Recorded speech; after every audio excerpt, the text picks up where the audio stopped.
Good morning, everybody. Thank you for being here for our press briefing and the state's response to the pandemic. As always, I want to remind people that we need to continue to practice all of the good tools that we've been given to slow down the spread of the virus. We have seen our hospitalizations drop below 500 for the first time since October, which is good news. And I want to thank Nebraskans for taking the steps to be able to slow down the virus and therefore slowing down our hospitalizations. But we need to continue to remain vigilant. It means we need to continue to keep that 6 foot of distance between us and other people when we're out in public. Wash your hands often, 20 seconds at a time. Wear a mask when you go to the store or when you can't maintain that distance.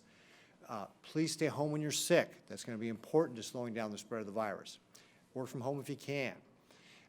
Avoid the 3 C's, those crowded places, confined spaces, close contact. It's a virus that spreads from one person to another. In the briefing we had on Wednesday, we talked about the new strain of virus, which is about 50% more transmissible. It infects people easier. So again, all good reasons why and it's likely in our state. I think it was just discovered in Texas now, and so it's in a number of states. So continuing to remember all of our, avoiding the 3 C's and all of our tools will help us slow down the spread of the virus. So that's all good. We need to continue to do that. We do have about 30% of our hospital beds available, 30% of our ICU beds available, and 74% of our ventilators available. So we want to continue to maintain that hospital capacity that we've successfully been able to do throughout this pandemic to be able to care for Nebraskans who need that acute care. So please continue to remember to do that. Test Nebraska. So actually, before we get to Test Nebraska, I'm just going to hit, I mentioned the 491, dropping below 500. Overall, we've tested or delivered over 1.8 million tests statewide through all the different venues of testing, and over 860,000 individuals have been tested in the state of Nebraska, which represents about 44% of the population. Test Nebraska is another great way that you can help fight the spread of the pandemic by getting tested. Test Nebraska is free. You just sign up at testnebraska.com. We've delivered 592,000 tests through Test Nebraska, so nearly 600 tests through just Test Nebraska. And this is one of the things that we're going to talk about a little bit today and really highlight the benefits of Test Nebraska, because we're one of the handful of states that really has this centralized, burden-free testing program, where we've got this central program. You can just go onto the website, register, look for an appointment. Right now we've got 60 sites across the state of Nebraska where we're doing Test Nebraska. We've, for the winter weather, we've set up tents, or we have them in bays, or we have these pods where you can do the drive-through and help keep people, you know, where you drive inside and it protects people, the pod protects people from the elements. So we have a lot of different ways to be able to deliver this, and we're doing it in ways to be able to manage it with the winter weather, and 60 sites across the state. So if you go to testnebraska.com, register, you can start looking for a place to get tested right away.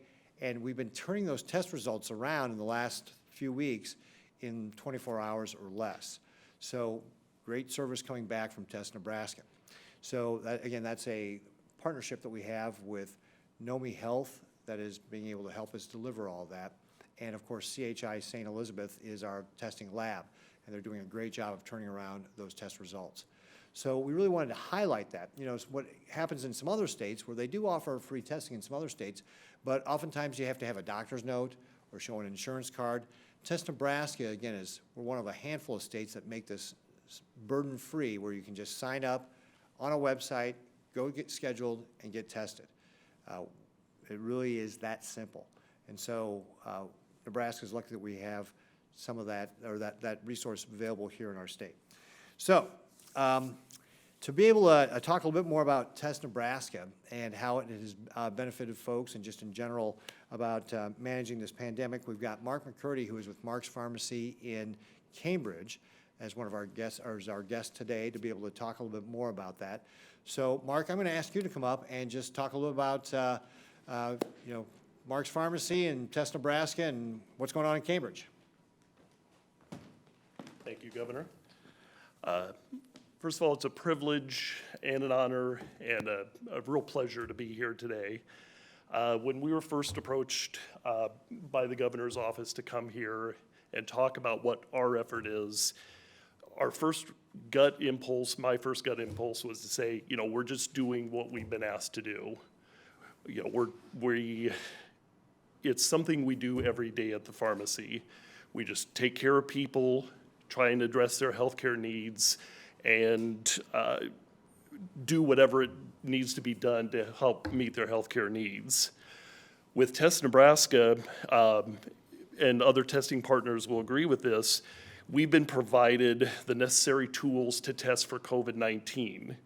So what we did is we took our rural location and said, let's take the care out to the people. And so by committing to that, that allowed us to make a difference in Nebraska's lives and slow the spread of the virus. And we're very proud of that. So our journey to this point really started with the local health department, the Southwest Nebraska Public Health Department in McCook, with a working relationship with Myra and Kathy. We were working with them. We have some wellness initiatives.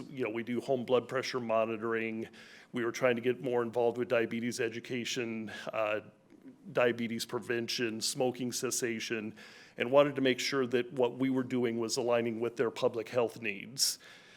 So then the virus came, and our discussions moved more towards how can we help them meet those virus needs and addressing the public health needs. And it was at that suggestion that at the time everything was testing, and the opportunity to become involved with Test Nebraska came up, so they suggested that we get involved with that. As a provider for Test Nebraska, their support is remarkable. They give us the infrastructure, they give us the supplies, the equipment, they do the reporting for us. So this structure basically allows us just to pack up, go do the testing, get it done, and come back with a minimal amount of time away from our daily pharmacy activities. There would not be any way possible we would be doing COVID testing in that part of the state if it were not for Test Nebraska. Their structure is excellent. It's really been a great working relationship. And I want you to remember too is that the governor talked about free testing in other states or some of the issues involved. This is still considered state-of-the-art testing. This is the PCR testing, and this is provided free to Nebraskans. So as I talk to medical providers, pharmacies from around the region, from around the country, they are in awe of the fact that we are able to provide this quality of service free for Nebraskans. So as we became involved with the Test Nebraska project, we were suggested, set up routine times or days of the week and times to do testing, Monday, Friday, Wednesday, Friday. So of course we chose Thursday. We were looking, like with our relationship with the health department, of filling in gaps of when there might be a need so that we could fill in the gaps of coverage. And in the beginning, we did get quite a bit of local involvement as far as testing, but also regional and even statewide, depending on the days. So one of the things we learned very quickly is that, how we put it, each vehicle has a story. People have different reasons for showing up. Sometimes it's they need to be cleared to go back to work. A child needs to be cleared to go back to daycare or to school activities. Sometimes there's housing involved. There's a lot of different reasons why people are there, and it's very impactful to see those people and hear their stories and realize what they're going through. For all of us that have been involved with the testing, it really and very quickly changed our perspective on the virus and what it means to people in their lives. So one of the other things we were asked to do very early in the program was to provide on-site testing for the nursing homes and the assisted care facilities. And this is one area I believe that as we became involved and helped them meet their needs in testing, we were able to really reduce the morbidity and mortality for these long-term care residents. It was a great relationship. They would call, we'd be there in a short amount of time, and because we were able to have that rapid response, I firmly believe that we really did save lives and cut down on infections. As the hot spots also started to move to our portion of the state in southwest Nebraska, we did remain in contact with the local health department, and at times were asked to go to areas that had not been had received any testing, or to, for example, go to where a hotspot was. So, for example, we set up a testing site in Hayes Center. I'll always remember that one because it's a county of 600 people, and I'm looking up from the test, and here's 25 cars waiting to be tested. So the response was fantastic. We were also asked to go up to the Nebraska College of Technical Ag in Curtis because of some high-risk exposures, and we're able to give them some testing. Those weren't in our service area, but we were very happy to jump in and meet the needs of those people in that part of the state. The other thing that happened too is that, in the last couple months, the number of cases spiked, and the local providers reached out and said, we're getting overwhelmed. We really need some help because we can't do our activities. So in response, we went from testing 1 day a week in the morning and the afternoon to 4 days a week, 4 mornings a week. And we added a testing location in McCook that was shared with another provider. And it's very good for me to say is that for people in our region, they had access within a reasonable driving distance to testing 4 days a week during the peak of what the infection was. Most importantly,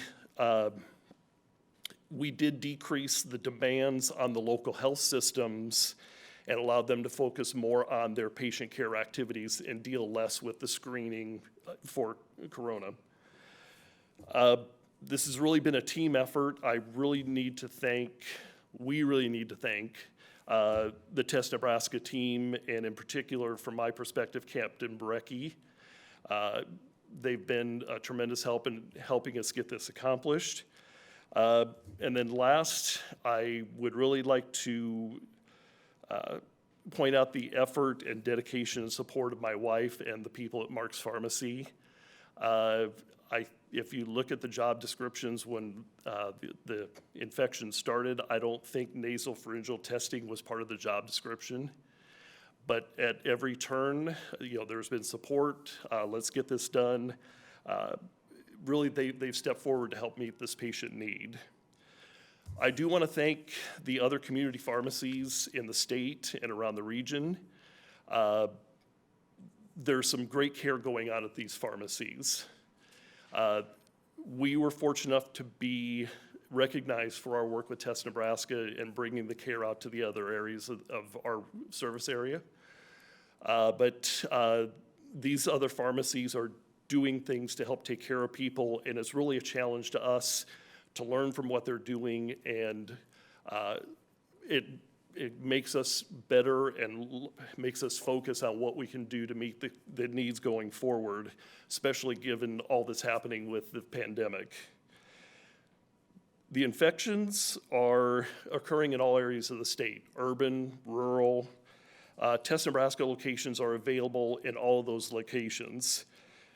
We want all Nebraskans to be aware of that this testing is available and then encourage them to use it. It's a free service. It helps you deal with what you're dealing with on a daily basis. There are some struggles ahead until we get through this, but I firmly believe there's light at the end of the tunnel. We at Mark's Pharmacy are very honored to be part of the initial response. And along with our pharmacy colleagues, Test Nebraska, DHHS, the local health departments, we are looking forward to providing and adapting our care and our services to help meet the changing needs on the ongoing COVID-19 response. Okay. Thank you.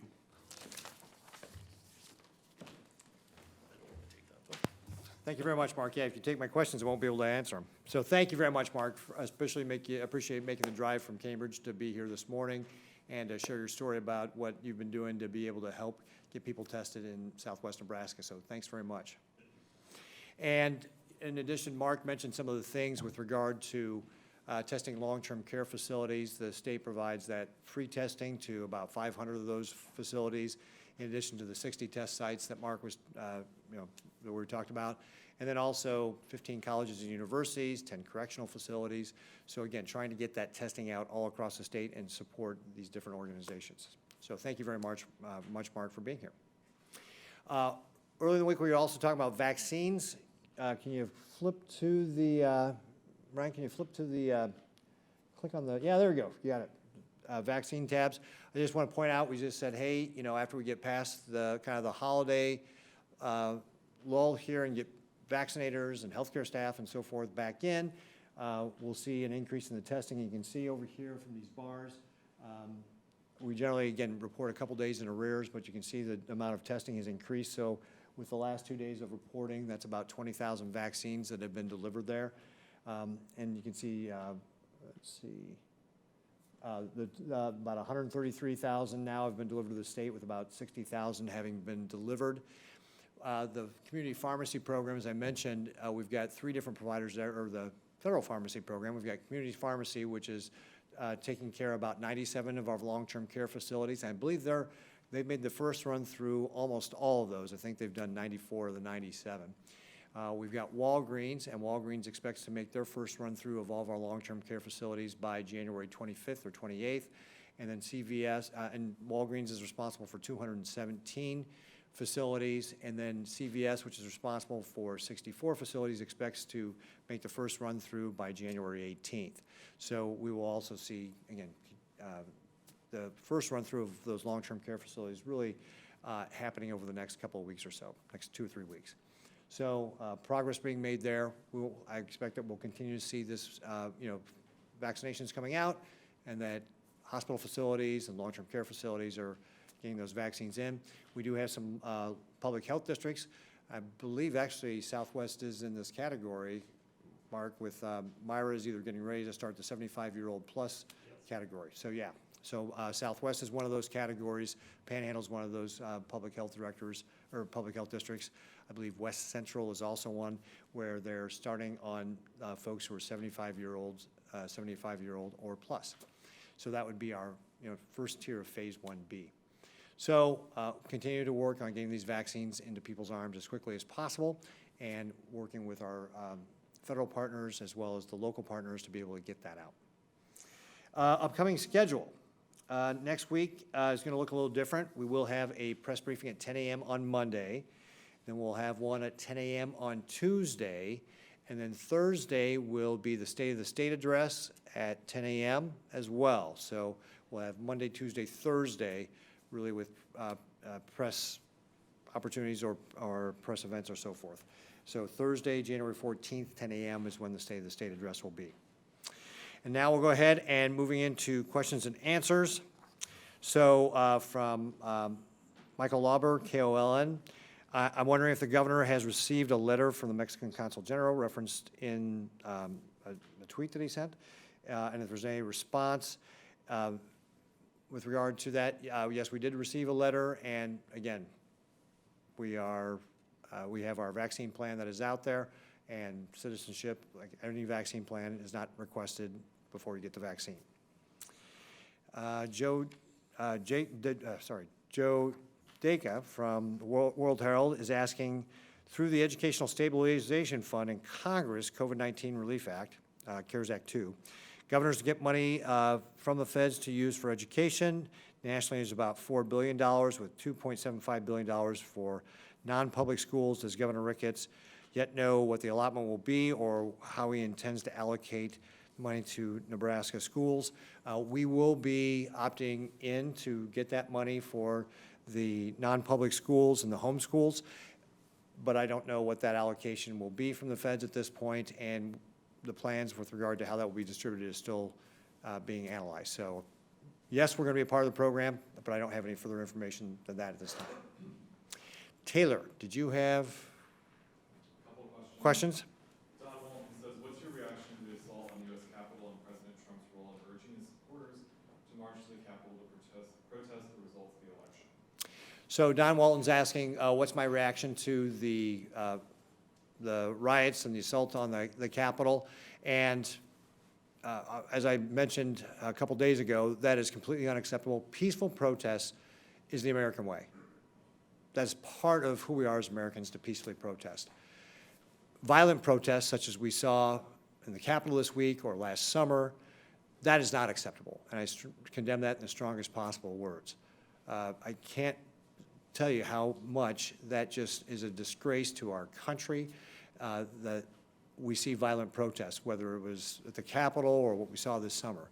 So we need people to protest peacefully, and every one of those people has a responsibility to protest peacefully and to not give in to violence or property destruction, and to encourage others not to do that.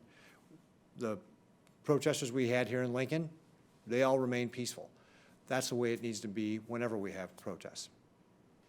Becca Costello with NET says, can you address the recent significant increase in coronavirus deaths with more than just 100 confirmed just yesterday? Do we know what the cause of the increase was? So Becca Costello from NET is asking, we had over 100 deaths reported yesterday. Do we know what the cause of that is? 92 of those came from Douglas County. We're still digging into what the cause for that was, why they reported so many at once. So I don't have any information to give you other than Douglas County reported a bunch, and so we're going to be digging into to find out what happened with Douglas County reporting all those at the same time. That's all I got for now. Great, thanks. Questions from in the room? Maybe we should follow up on Don's question.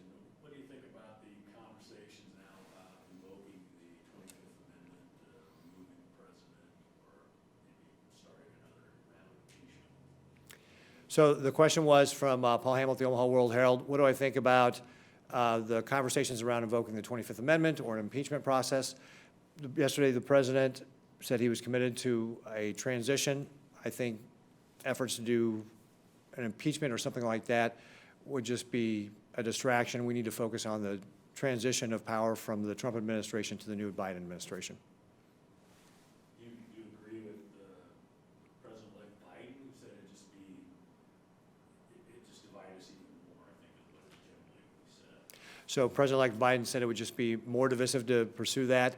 And again, I think that it would be a distraction. It probably would be more divisive to pursue something like that. President Trump is committed to a transition. We should get on with the transition and make it as smooth as possible for the incoming Biden administration. But you don't see him aiding on those protesters, do you? Why? I think the president called for people to protest. The president and other, again, all those protesters who behaved violently, that was their individual volition to do that. That anytime that happens, when it happens last summer, when people behaved violently and broke windows and stuff, that was on their individual volition. Every protester has the responsibility for remaining peaceful. Can we talk about Test Nebraska quick here? Yeah, that's kind of what we were highlighting, so yes. What is the capacity for tests? I mean, how many could you do per day, and how close are we to that? And what do you think about the level of testing? Are Nebraskans being tested at the level you think they should be, or you think more people ought to be tested? So Paul asked a variety of questions about what's our capacity to test Nebraska Lab, about how many tests are we doing a day, and should we be doing more testing in just general. So first of all, again, one of the reasons why I always highlight Test Nebraska when we're in our press briefings is I want more testing. I want more people to be tested.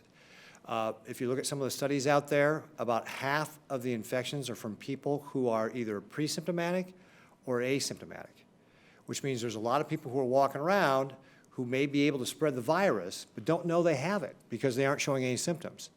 And so if you go get tested, we can pick that up before you're showing symptoms. We're using, as Mark said, state-of-the-art PCR testing. So I would like to see people take advantage of Test Nebraska more often. Please go out and use it. We put it out here every time to say testnebraska.com. If you're going to go travel, if you're going to go visit somebody, if you just want to get tested, that's it. Again, we don't require a doctor's note. We don't require you to show an insurance card. You can just sign up and go. So I want more people to go. The Test Nebraska lab was able to process about 6,000 test swabs on a daily basis when we were hitting some of the peaks there, and we were able to handle that and still maintain our service levels. I think we're doing about 2,500 tests per day is what we're processing right now, so we have plenty of capacity to be able to ramp that up and take more tests. Fred? How do people that don't have access to computers get to sign up? So people who don't have access to computers, a lot of times, again, when Mark was working with nursing homes, just being able to work directly with somebody who can get you registered.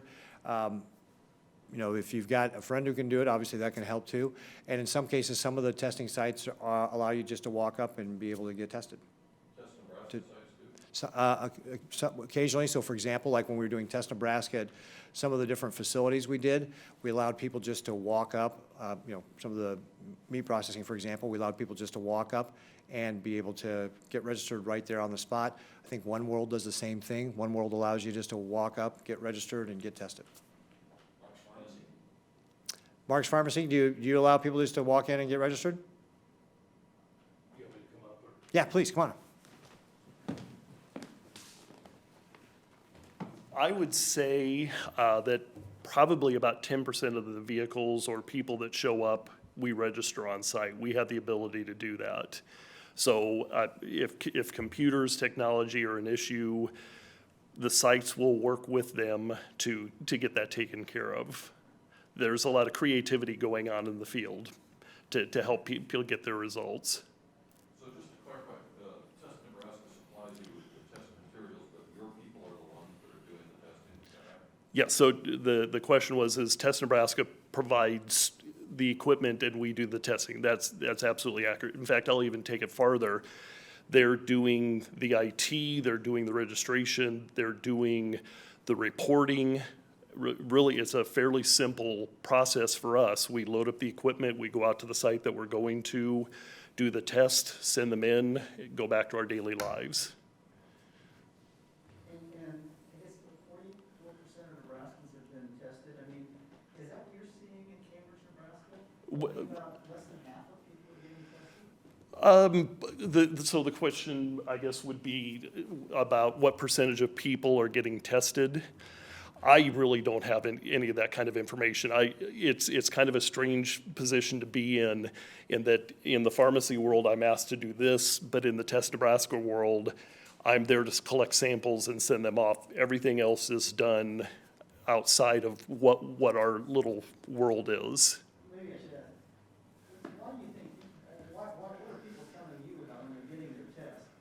Why, you know, what do they not like about the test, or what do they like about the test, I guess? Okay, so the question was, what are people not liking or liking about the test?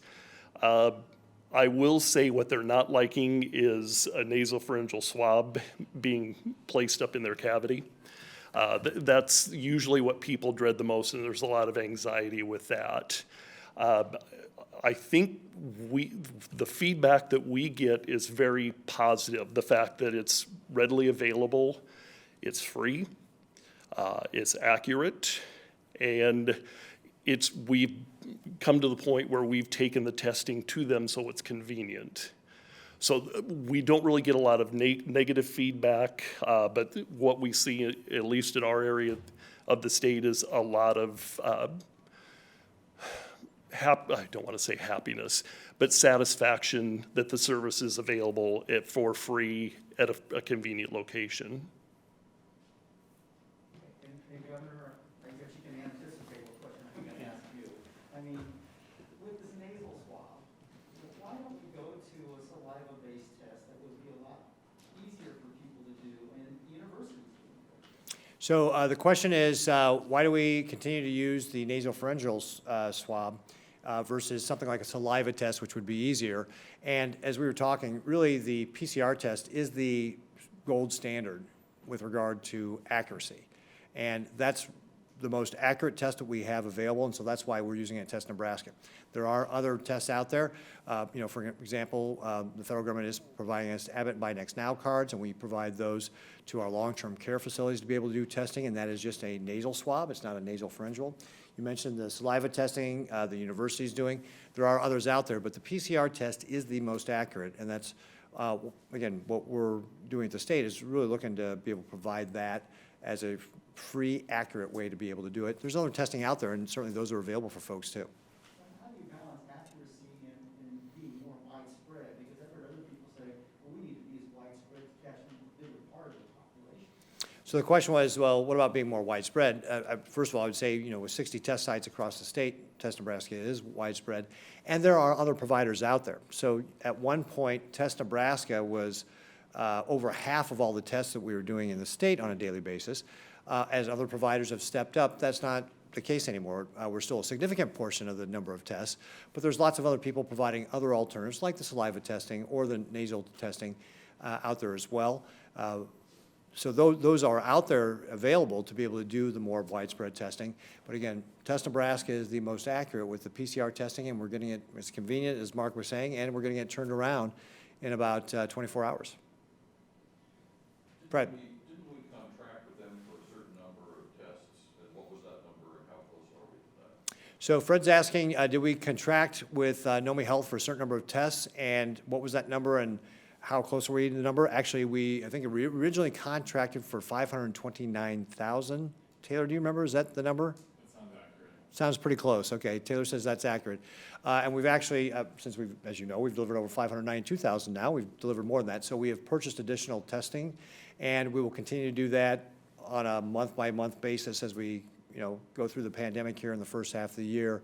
And with the extension of the money on the CARES Act, being able to use the CARES Act money in an extended way through 21, we'll be able just to buy what we need for whatever we think the volume we're going to use. I thought the number of total tests was 600-some thousand, and you said Test Nebraska has delivered 592,000 test results. Total tests, can you go back to that time? So total tests delivered is 1.825 million. Okay. So we've delivered 592,000 of the 1.825 million. So that's total tests from all sources right here. Okay, so the original $27 million was for 529,000 tests. Is there an additional expense? Obviously, there must be. Right, so there's additional expense to do the additional tests. I think it's about, it's either $25 or $50 a test or something like that we pay additional to do it. So, and we'll just buy those as we need them based upon our demand for Test Nebraska. We have a couple questions from Jeff Robb at the World Herald. Jeff Robb at the World Herald has 2 questions. Nebraska has received 133,000 doses of vaccine, but 80,000 have not been administered. How long will it take to administer those, and why are we not set up to administer those more quickly? So Jeff Robb is asking, hey, we've got, can you go back to the slide there? So he's referencing the 133,000 doses that we've delivered and about 60,000 that have been administered. So Jeff, go back and look at this data from just a couple of days ago. That number at the beginning of the week was 90,000. So we've received just 40,000 in the last couple of days. So obviously, once you just get them in, it takes time. And we usually get them, in the first part of the week. So it takes time to be able to get those in, get them distributed and so forth. And then our health systems, our hospitals, have to get that scheduled with their people. So there is always going to be a little bit of delay from when you first receive a shipment to being able to actually then get that scheduled and get them into people's arms. And then the other thing I'd point out is I think that number, see 60,000 here, that number at the beginning of the week was also a lot lower. I think that number was like 30,000 or something like that. So you can see, again, if you look, Rob, it's the number of tested or the number of vaccines just from the first 2 days of reporting January 5th and 6th was 20,000 tests or vaccines right there. So again, we are getting the vaccines out. If you look just how we stack up against other states, we're in the top third versus, as far as states getting these tests out. And part of it is, again, just what we talked about earlier, that you have to with health systems, you have to schedule it in a way so that you're phasing this in, so that if somebody does have a fever, gets one of the side effects like that and can't come to work the next day, that you're not taking out an entire shift of nurses, right? You can't do that. And then with regard to our long-term care facilities, which is where a lot of our Pfizer has been going ever since really that second week of December or whatever, that all goes straight to those pharmacies. We don't actually have possession of it here. And then those pharmacies that I mentioned, I kind of went through the schedule of when they were going to be able to get through their first round of that. So, we're going to see, like I said, be patient over the next couple of weeks. You're going to see this get ramped up. We have a couple updates. Doug Carlson says that the initial purchase of tests was $540,000. Okay, the initial purchase of tests was 540,000, not 529, or We whatever. purchased 660,000 additional for a total of 1.1 million. We've purchased 660,000 additional for a total of 1.1 million. And the cost for the test is $32.50 each. And the cost is $32.50 each. Thank you, Doug. Good job. Way to pay attention. Do you think, it's just the fact that we're less than half of the shots have been administered? Some states have complained that we just weren't set up to do this, or this wasn't well coordinated. Do you agree with that, or is it just, this is just a big task and it's just gonna take a while to ramp up? What's your? So the question was, some states are complaining that this wasn't well set up and so forth. For example, with the pharmacy program, we had to bank our Pfizer allocation there, and every state had the choice of how to do this. And then that had to get distributed to the pharmacies themselves and get that allocated. Community pharmacy was able to move faster because they had contractual agreements with their long-term care facilities, so they can move faster. Walgreens, for example, had to get those agreements set up in place.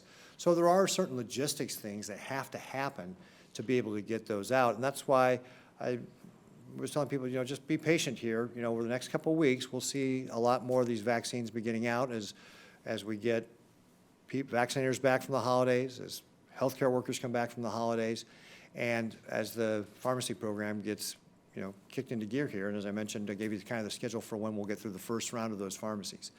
So, and remember, again, some of these cases are the second doses that are being delivered, so you have to make sure you're getting that right second dose to the person who got the first dose. So again, there's a little bit of logistics there. So I think that this program is going along really as well as could be expected, considering we have not done this kind of mass vaccination in this country ever.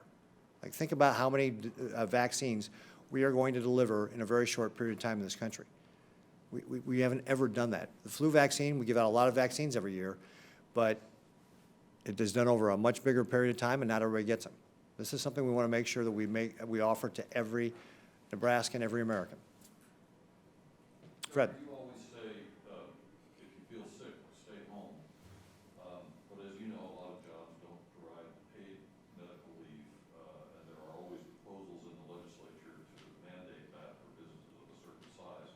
Has this changed your opinion about those proposals at all? So the question was, when I say, hey, if you're sick, stay home, and some jobs don't offer, pay time off for sick time, so has it changed my position with regard to some of the proposals in the legislature? And the answer is no. Again, this is something that employers can work out with, the people that work there, but I would say that there's a lot of employers who do offer that paid time off. So it's just one of the things that, I know, for example, here at the state of Nebraska, we've made accommodations with regard to that. And when you have circumstances like this, when you've got a pandemic, it's going to be different than your normal, everyday kind of people going to work, people getting sick kind of thing. Andrew. Does the state have all the resources it needs to do this mass vaccination, or do you need additional funds from the federal government? So Andrew's asking, do we need additional funds from the federal government? And as part of CARES Act 2, we're actually getting those funds from the federal government. So I believe with what's been passed in the CARES Act 2, we will have the resources to be able to carry out this vaccination program. If I quick math on the 3250 on the 660,000 is 21.4 million additional cost. Does that sound right? Doug, if you're still watching, the additional cost of the 660,000 tests, about $21 million. We'll follow up. We'll follow up on that one.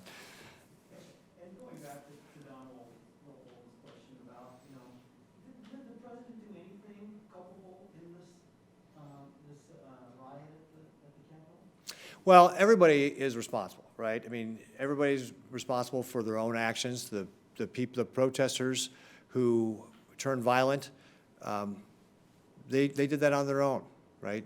So the president asked for people to protest, but the protesters were the ones who decided to break into the Capitol building. Do you believe that he should resign or he should be taken out of office? Is he still fit to run the country? I don't believe it serves anybody to have the president resign or to be removed from office. We have to focus on a smooth transition to the Biden administration. That's what the president is committed to.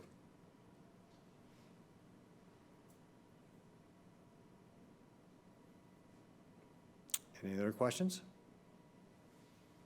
All right. Well, thanks again, folks. Everybody have a good weekend. Please remember, continue to practice all of our tools. Wash your hands often. Stay home when you're sick. Keep that 6 foot of distance. Wear a mask when you go to the store or you can't keep that 6 foot of distance. These are all things that will help us slow down the spread of the virus. Avoid the 3 C's. And I hope everybody has a great weekend. We'll see you back all here on Monday. And again, remember, 10 a.m. Monday, 10 a.m. Tuesday, 10 a.m. Thursday, a little different schedule for next week. Thanks very much. Thank you, Francis. Thank you, Mark. Thanks for being here. Appreciate it.